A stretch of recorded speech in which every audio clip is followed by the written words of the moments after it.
नमस्कार, सत श्री अकाल, वनक्कम। मैं आपका भाई विवान स्वागत करता हूं मेरे YouTube channel the Adhiraj classes पे।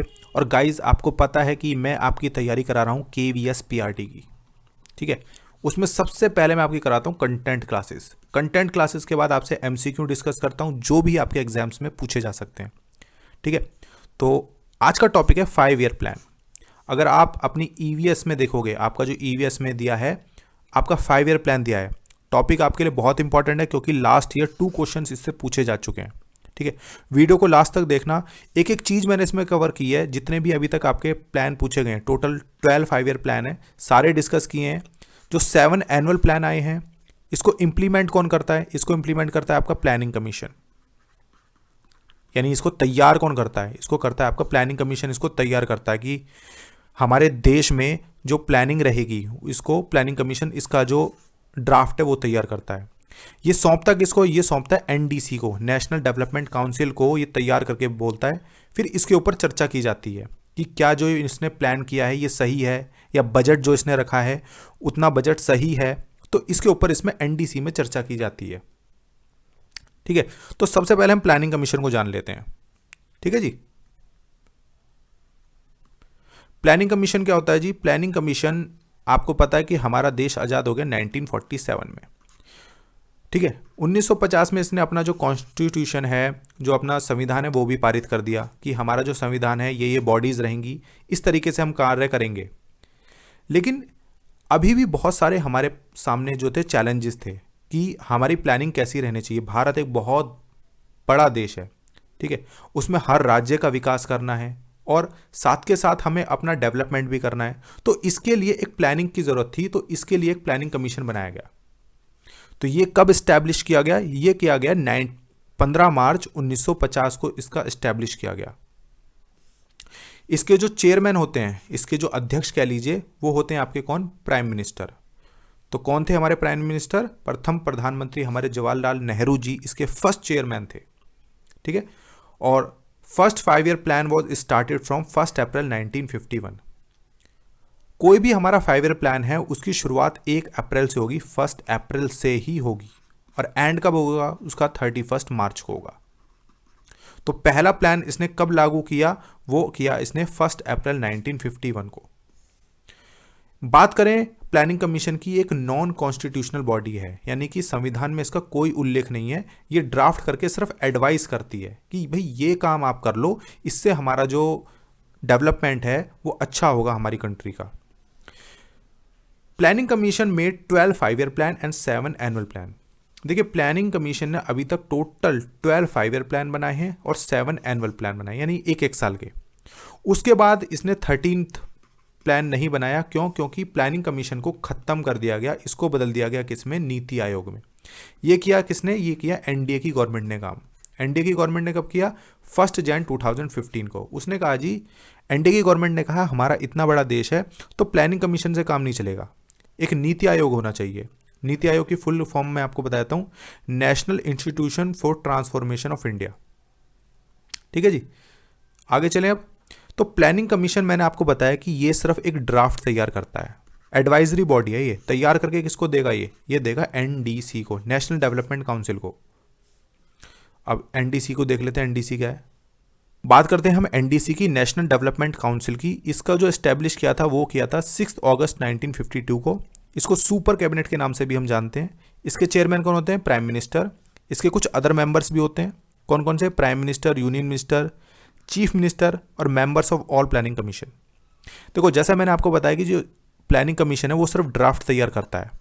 ठीक है। और इसको इंप्लीमेंट करने का काम कौन करता है? NDC। ठीक है। अब NDC इसको सौंपता है तो NDC इसके ऊपर चर्चा करता है। ठीक है। इसके ऊपर एक पूरी विस्तृत चर्चा की जाती है सभी मिनिस्टर्स के साथ, चीफ मिनिस्टर्स के साथ। तो मान लीजिए चीफ मिनिस्टर्स कहते हैं कि जी हमारे राज्य में इस चीज़ की कमी है, आप इस प्लानिंग में, इस 5 वर्षीय योजना के लिए इसमें इन चीज़ों को भी इंक्लूड कीजिए ताकि हमारी ये जो चैलेंजेस हैं, ये जो हमें हमारे राज्य में प्रॉब्लम आ रही है, वो सॉल्व हो। तो NDC सजेशन भी देता है किसको? प्लानिंग कमीशन को, कि भाई आप इसके अंदर ये चीज़ें भी इंक्लूड करिए और अपना जो बजट है वो ये रखिए। तो इसके ऊपर पूरी चर्चा की जाती है और ये मेंबर्स होते हैं अपने कुछ सजेशंस भी देते हैं, क्योंकि जो प्लानिंग कमीशन के चेयरमैन है और सिर्फ प्राइम मिनिस्टर हैं, और एनडीसी के मेंबर क्या हैं, ये सब लोग हैं। तो ये सब पूरी चर्चा करके तब इसको इम्प्लीमेंट किया जाता है। ठीक है जी। हिस्ट्री की हम बात कर लेते हैं। हिस्ट्री क्या है इसकी, जो आपका फर्स्ट 5 ईयर प्लान था वो जोसेफ स्टालिन ने इंप्लीमेंट किया था। कहाँ पे? सोवियत यूनियन में, जिसे आप अभी रशिया के नाम से जानते हैं, 1928 में। ठीक है, सिर्फ आपको याद रखना है। आगे चलते हैं।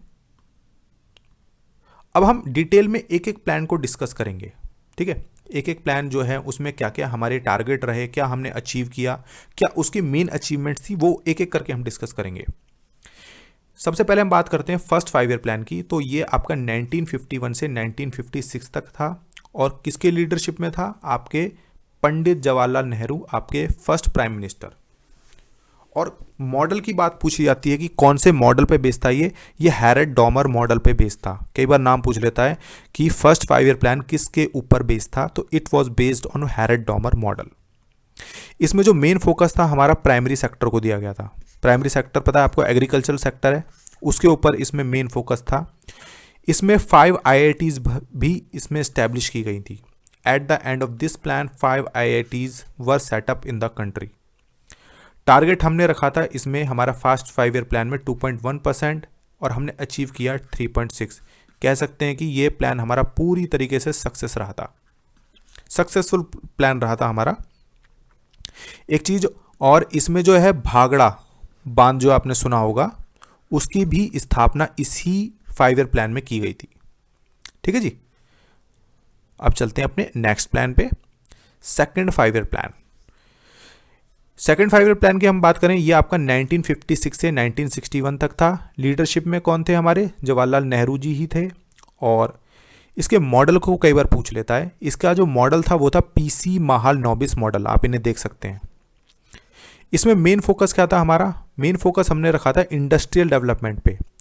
जो हमारा सेकेंडरी सेक्टर है, ठीक है, द्वितीय क्षेत्रक है, उसमें इंडस्ट्रियल सेक्टर की बात की गई थी। टारगेट ग्रोथ रखी हमने 4.5%, लेकिन अचीव हुआ हमें 4.27%, थोड़ा सा कम। तो कह सकते हैं कि ओवरऑल हम इसमें सक्सेस रहे थे। However, this plan was criticized by many experts, and as a result, India faced a payment crisis in the year 1957. कुछ लोगों ने इस प्लान को, जो हमारा PC महालनोबिस मॉडल है, इसको क्रिटिसाइज भी किया था। क्यों? India faced a payment crisis. Payment crisis India में आ गया था, ठीक है, 1957 में। आगे चलते हैं हम थर्ड 5 ईयर प्लान पे। थर्ड 5 ईयर प्लान है हमारा कब से कब तक? 1961 से 1966। कौन थे हमारे लीडर? पंडित जवाहरलाल नेहरू जी ही थे। इसको गडगिल योजना के नाम से भी हम जानते हैं। इसमें मेन टारगेट क्या था हमारा? इकोनॉमी को इंडिपेंडेंट बनाना, और एग्रीकल्चर पे ध्यान दिया गया, and improvement in the production of wheat. गेहूं के उत्पादन को बढ़ाने के लिए भी इसमें ध्यान दिया गया। ठीक है, लेकिन ये हमारा जो प्लान था, हमारा थर्ड 5 ईयर प्लान, ये पूरी तरह से सक्सेस, क्या आप कह सकते हैं, पूरी तरह से फेल हो गया था। आप देख सकते हैं टारगेट ग्रोथ जो थी हमने रखी 5.6%, और अचीव कितना किया हमने? 2.4%। क्यों हमारा ये फेल हुआ पूरी तरीके से? इसका मेन कारण था भारत को इस समय, इस 5 ईयर प्लान के समय, 2 लड़ाई लड़नी पड़ी, 2 युद्ध लड़ने पड़े। पहला चाइना इंडिया वॉर हो गया आपका 1962 में, ठीक है, और फिर 1965 में इंडो पाकिस्तान वॉर हो गया, और 1965 में एक सूखा भी पड़ा था, पूरे देश में विश्वव्यापी अकाल पड़ा था। तो ये सब कारणों की वजह से हमारा थर्ड 5 ईयर प्लान पूरी तरह से फेल रहा था। क्यों? क्योंकि हमें डिफेंस सेक्टर पे ज़्यादा ध्यान देना पड़ा था। एग्रीकल्चर की तरफ हम ध्यान ही नहीं दे पाए, ठीक है, व्हीट का उत्पादन हम बढ़ा ही नहीं पाए। जो भी हमारा मेन फोकस था हमारा डिफेंस सेक्टर पे आ गया था, और इंडियन आर्मी को हमें ज़्यादा बजट देना पड़ा, जिसकी वजह से हमारा थर्ड 5 ईयर प्लान फेल हो गया। ठीक है, अब ये प्लान हमारे फेल हो गए, तो ज़रूरत महसूस की गई कि अब हम कोई 5 ईयर प्लान ना लेके आएँ, कुछ समय के लिए इसको स्टॉप किया जाए, और अब हम लेके आएंगे जी प्लान हॉलीडे। यानी कि एक एक साल की हम योजना लेके आएंगे, जिसे हम कहते हैं एनुअल प्लान। ठीक है, ये कब से कब तक आए? 1966 से 1969 तक आपके 3 एनुअल प्लान्स आए। The main reason behind the plan holiday was the Indo Pakistan war and the Sino India war, leading to the failure of the third 5 year plan. ये हमारा थर्ड 5 ईयर प्लान अनसक्सेस रहा था, जिसकी वजह से हमें ये प्लान हॉलीडे रखना पड़ा। During this plan annual plans were made and the equal priority was given to agriculture sector, its allied sector and the industry sector. हमने इसमें एग्रीकल्चर सेक्टर पे भी ध्यान दिया, इंडस्ट्री सेक्टर पे भी ध्यान दिया गया इन तीनों ही प्लान हॉलीडेज में. और in a bid to increase the export in the country the government declare devaluation of the rupee. Government चाहती थी कि हम एक्सपोर्ट को बढ़ाएं, तो उसने अपनी जो रुपया था, हमारी कंट्री की जो मुद्रा है, उसका डिवैल्यूएशन, उसका डेप्रिसिएशन करना शुरू कर दिया. आप कह सकते हैं कि डिवैल्यूएशन ऑफ रुपी, यानी कि इन्फ्लेशन बढ़ने लग गई थी हमारे देश में. ठीक है, सिंपल भाषा में आपसे ये कह सकता हूं. चलिए आगे चलते हैं. अब हम चलेंगे फोर्थ 5 ईयर प्लान पे. फर्स्ट 5 ईयर प्लान आया, सेकंड आया, थर्ड आया, उसके बाद आपके कितने आए, 3 एनुअल प्लान आए. उसके बाद आपका आता है जी फोर्थ 5 ईयर प्लान. ठीक है, फोर्थ 5 ईयर प्लान आपका 1969 से 1974 तक रहा था. किसकी लीडरशिप में? उस समय आपकी जो प्राइम मिनिस्टर थी, आपकी इंदिरा गांधी जी आ गई थी. There were 2 main objective of this plan. इस समय 2 मेन ऑब्जेक्टिव रखे गए थे. क्या क्या थे? Growth with stability and progressive achievement of self reliance. आत्मनिर्भर बनने की दिशा में हमने काम करना शुरू किया. इसीलिए हमने अपने 14 मेजर बैंक को है नेशनलाइज कर दिया, उनका राष्ट्रीयकरण किया गया. साथ के साथ हरित क्रांति, ग्रीन रिवॉल्यूशन की भी शुरुआत हुई. ठीक है, लेकिन हमने टारगेट रखा था इसमें 5.7%, लेकिन हम अचीव कर पाए 3.3%. कारण क्या था?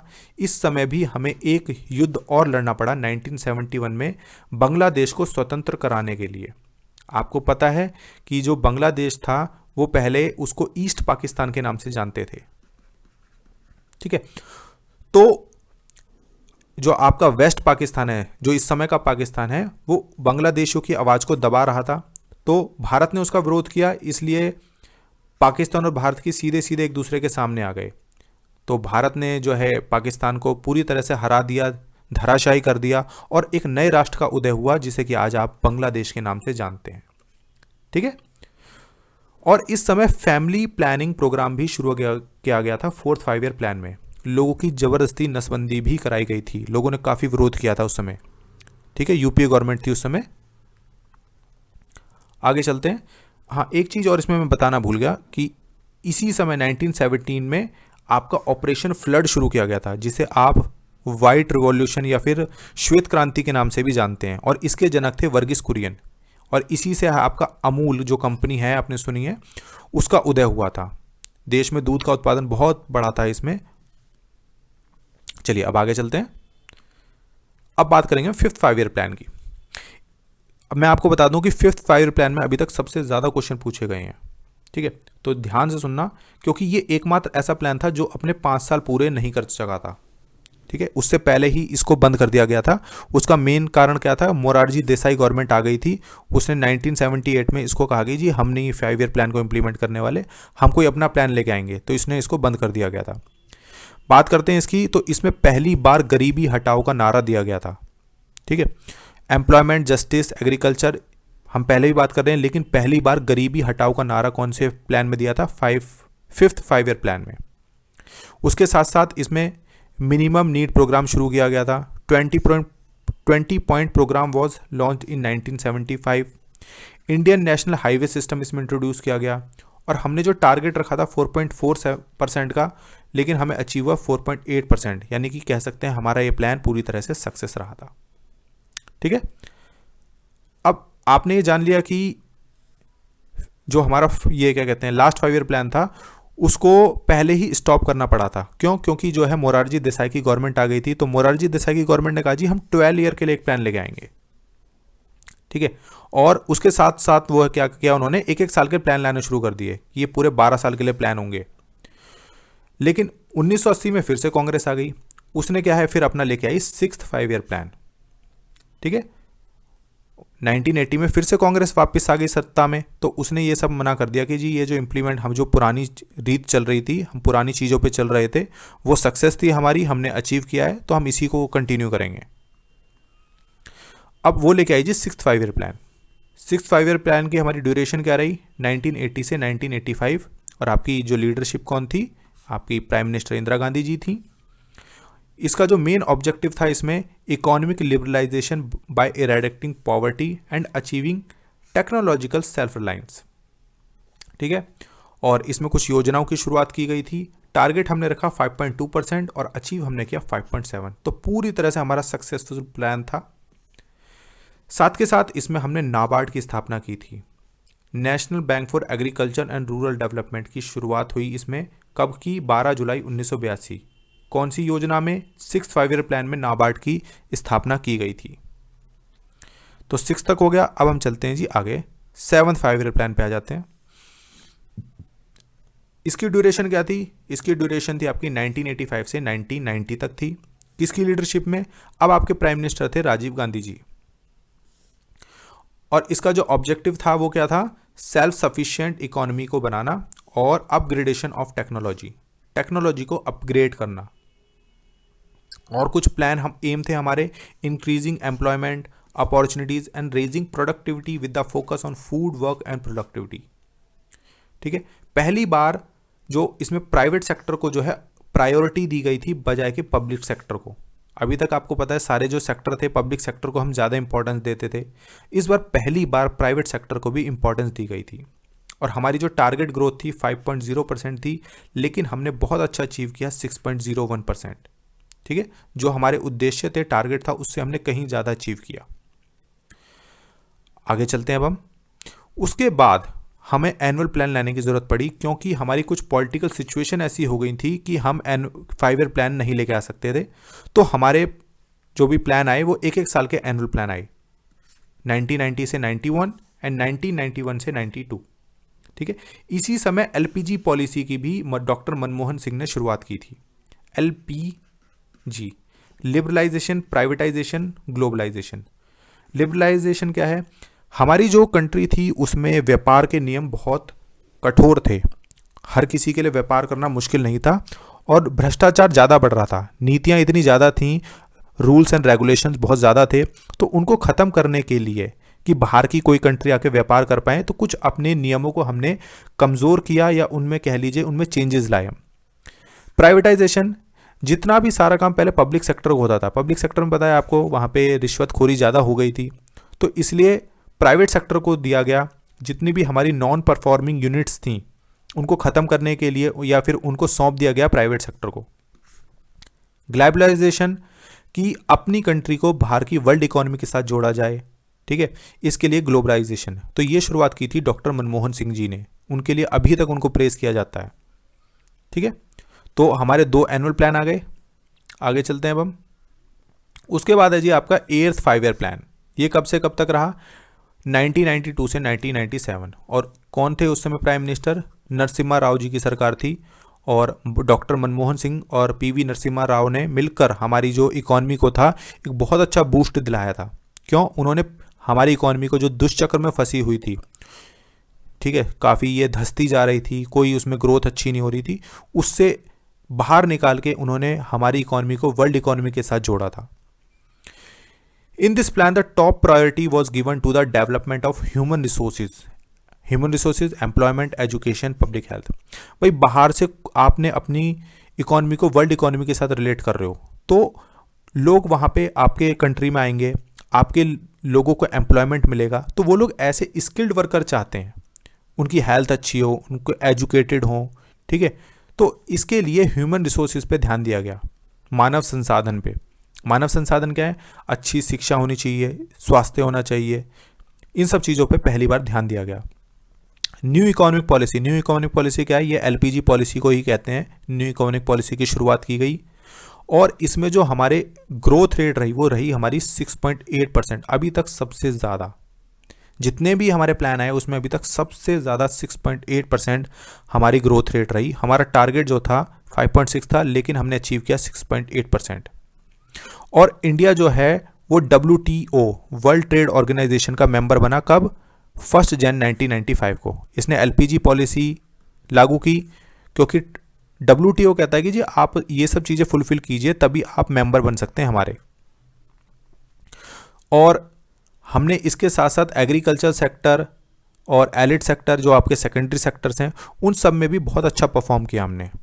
ठीक है, आगे चलते हैं। 8th 5 ईयर प्लान हो गया। अब आ गया जी आपका 9th 5 year plan. 9th 5 year plan आपका 1997 से 2002 तक था।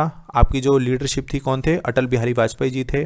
इसमें जो मेन फोकस था, इसको याद रखना, growth with social justice and equality. Social justice और इक्वलिटी की बात की गई थी पहली बार अटल बिहारी वाजपेयी जी की गवर्नमेंट में। और ये हमारा it was launch in the 50th year of independence. 1997 में लॉन्च किया गया जब हमारे आज़ादी के 50 साल पूरे हो गए थे। टारगेट हमने रखा 6.5%, लेकिन हम अचीव कर पाए 5.6%। क्या कारण था? क्योंकि पूरे वर्ल्ड में इंटरनेशनल रिसेशन चल रहा था, ठीक है, अंतर्राष्ट्रीय मंदी चल रही थी, तो इसलिए हम अपने जो टारगेट थे उसको अचीव नहीं कर पाए। ठीक है, आगे चलते हैं जी हम अपने 10th 5 ईयर प्लान की तरफ। 10th 5 ईयर प्लान है हमारा 2002 से 2007 तक रहा था। किसकी लीडरशिप में? अटल बिहारी वाजपेयी एंड मनमोहन सिंह जी की लीडरशिप में रहा।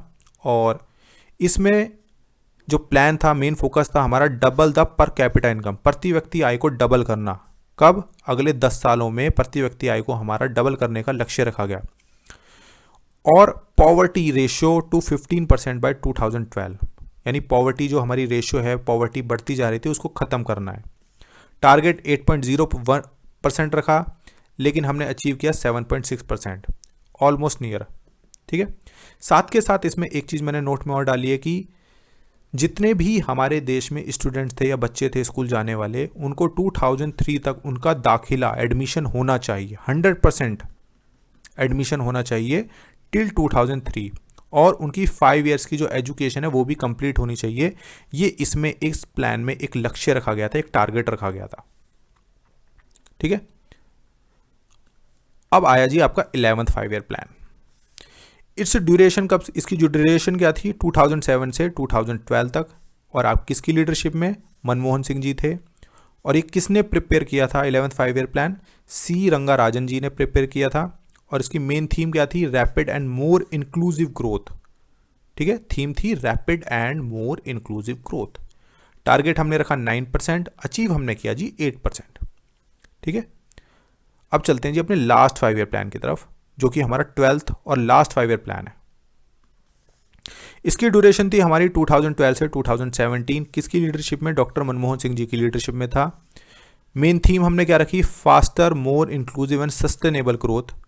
और इसमें हमारी ग्रोथ रेट, हमने जो टारगेट था हमारा 8% था, लेकिन बीच में ही क्या किया गया? एनडीए गवर्नमेंट ने इसको डिसॉल्व कर दिया, खत्म कर दिया प्लानिंग कमीशन को, और रिप्लेस कर दिया नीति आयोग से। Thus there were no 13 5 year plan. तो इसके बाद कोई हमारा 13 5 ईयर प्लान नहीं आ पाया था। How ever the 5 year defence plan was made. जो डिफेंस के लिए जो हमारा प्लान चल रहा था वो चलता रहा था। ठीक है, तो अभी हमने डिस्कस किए जितने भी हमारे प्लान्स हैं, उनके क्या क्या हमारे शॉर्टकमिंग्स रहीं, कितना हमने सक्सेस किया, और जो मेन क्वेश्चन हो सकते थे या हमारे मॉडल हो सकते थे उसको हमने डिस्कस किया है। ठीक है, आई होप सभी को वीडियो अच्छा लगा होगा। और इसके बाद मैं आपसे बात करूंगा MCQs की, जितने भी हमारे मल्टीपल चॉइस क्वेश्चन हो सकते हैं इसमें, उसकी बात मैं करूंगा आपसे। ठीक है जी, थैंक यू सो मच।